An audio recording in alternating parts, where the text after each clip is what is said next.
In accordance with the law, the Constitution and the law, I, Wafula Chebukati, Chairperson of the Independent Electoral and Boundaries Commission, hereby declares that Ruto William Samoei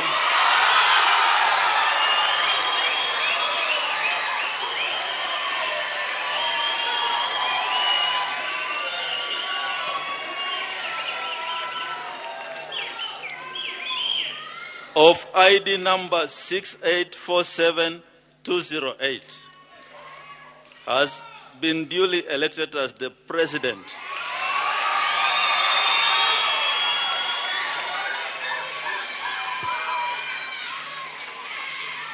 of the Republic of Kenya under the provisions of Article 138 of the Constitution in the presidential election